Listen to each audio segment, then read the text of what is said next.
Adrian Lim was a man everyone in his neighborhood seemed to know. He smiled at strangers, claimed he could heal the sick, and promised to fix people's luck with the blessings of the spirits. But behind his calm voice and carefully arranged altar inside his Toa Payoh flat, something terrifying was brewing. When police finally broke into that modest unit in 1981, they discovered a scene so disturbing that it would haunt Singapore for decades. And to understand how a friendly healer became one of the nation's most feared names, we need to go back to where his story really began. 1. The making of a healer. Before he became known as a self-proclaimed medium, Adrian Lim had led a surprisingly ordinary life. Born in 1942, he worked as an electrician, known to be bright but temperamental. But money was tight and ego ran deep. After suffering a severe electric shock while at work, Lim began telling people that he had gained special powers, gifts from the gods. He started setting up altars, burning incense, and offering spiritual consultations. He mixed Catholic prayers with Taoist rituals, Hindu chants, and even Western occult symbols. People came from across Singapore to seek his help, desperate for love, fortune, or good health. It started harmlessly enough, but soon he discovered that with every visit came cash, gifts, and power over people's minds. And that kind of power, once tasted, can become addictive. Because Lim's rise as a spiritual healer was only the beginning, what came next would turn faith into fear. 2. The followers, Catherine Tan and Ho Ka Hong. Among the many people who came to Adrian Lim for help were two women who would soon become inseparable from him, Catherine Tan and Ho Ka Hong. Both women were searching for comfort. Catherine had been emotionally fragile after a failed relationship, and Ho was a timid assistant nurse. Lim saw what they needed, affection, purpose, and belonging, and gave them all of it. He promised Catherine that the gods had chosen her as his spiritual partner. To Ho, he offered protection from evil spirits that haunted her. Before long, both women were living with him. What began as religious devotion quickly turned into total submission. He told them he could speak with the divine, that he could bless them or curse them, heal them or harm them. They believed him completely. And when a man holds that much influence over two devoted followers, even the line between faith and fear starts to vanish. 1 quarter, but Lim wasn't satisfied with obedience alone. He wanted proof of loyalty, and the way he demanded it would change everything. 3. The descent into darkness. In Lim's Toa Payoh flat, rituals became more extreme. He claimed that the gods demanded blood, sometimes from chickens, sometimes from himself. The three of them performed bizarre ceremonies meant to cleanse their sins and strengthen their spiritual bond. But underneath all of that incense and chanting, there was manipulation. Lim began abusing both women, emotionally, physically, and sexually, convincing them that these acts were necessary for their salvation. He mixed religion with fear, and fear with devotion, until no one could tell where belief ended and control began. Then, one day, a police complaint was filed, not for murder, but for something else entirely. A teenage girl had accused Adrian Lim of taking advantage of her during a healing session. He was arrested and briefly jailed, but when he returned home, he was furious. He blamed evil forces, not himself.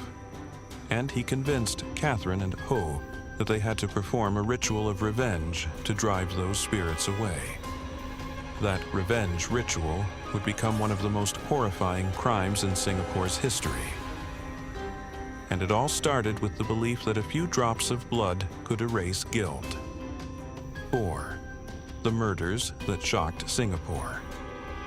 On a quiet evening in early 1981, the trio began looking for what Lim called a sacrifice. He told the women that only a pure soul could satisfy the spirits. Their first victim was a 9-year-old girl named Agnes. She lived nearby, cheerful and trusting. Lim lured her to his flat under the pretense of a religious blessing. Hours later, she would never be seen alive again.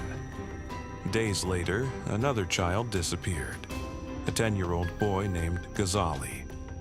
The pattern was chillingly similar: a kind stranger offering blessings, a child taken away, and silence afterward. When police finally connected the disappearances to Adrian Lim, what they found inside his apartment defied belief. Altars filled with blood-stained statues, ritual items scattered around, and signs that something unspeakable had occurred there. Singapore was stunned. Toa Payoh, usually a quiet residential area, became the focus of an investigation that dominated headlines. And as horrifying as the discoveries were, what came next during the interrogations was even darker. Because when Lim and his followers began to talk, they revealed motives that sounded almost impossible to believe. 5. The trial and confessions. During questioning, Adrian Lim spoke not like a killer, but like a preacher. He told investigators that the sacrifices were demanded by the gods, that the spirits of his enemies would only rest if pure lives were offered in exchange. Catherine and Ho echoed his words, describing how Lim had convinced them that they were doing holy work. But as the trial began in 1983, the facade began to crumble. Psychiatrists testified that Lim showed signs of a narcissistic and manipulative personality. He twisted religion to justify his desires and created a closed world where he alone decided what was right or wrong. The courtroom was packed every day. Newspapers called it Singapore's most gruesome case. Reporters described Lim as calm, even cheerful, when the charges were read. He smiled at the cameras and sometimes spoke to reporters about divine justice. The defense tried to argue insanity, but the prosecution laid out the evidence: methodical planning, clear understanding, deliberate deception. After months of testimony, the three were found guilty. And as the verdict was delivered, Singapore held its breath. The sentence was final and irreversible. But even after justice was served, the question lingered. How did ordinary people fall under the spell of a man like Adrian Lim? 6. The psychology of control. To understand the Toa Payoh Ritual Murders, you have to understand manipulation, not just of faith, but of fear. Lim used religion like a weapon. He blended multiple belief systems so no one could question him. If a Taoist ritual didn't work, he would switch to Christian prayers. If someone doubted him, he'd claim that spirits were angry. Every failure had a divine excuse. He isolated his followers, rewarded obedience, and punished doubt. Over time, Catherine and Ho became dependent on him for their identity, their safety, even their purpose. Psychologists later described it as a textbook example of coercive control, the kind often seen in cults. But Lim's actions didn't just manipulate his followers. They manipulated an entire society's sense of security. Singapore prided itself on safety, order, and rationality. The idea that such evil could grow inside an HDB flat shattered that image overnight. And the most unsettling part? Many people later admitted that if they'd met Lim during those days, they might have believed him too.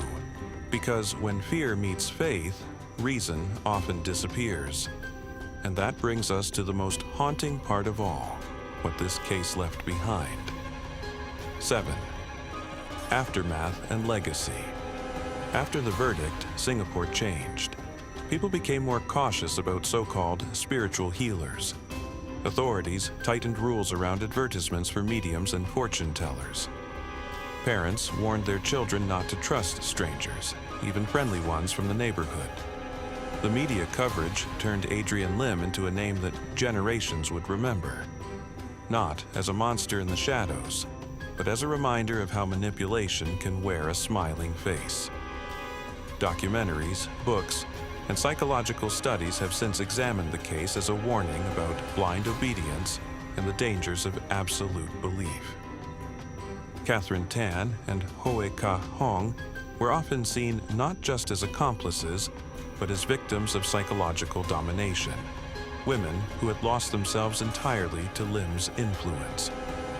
Today, the flat in Toa Payoh, where it all happened, is long renovated, and the neighborhood is as peaceful as ever.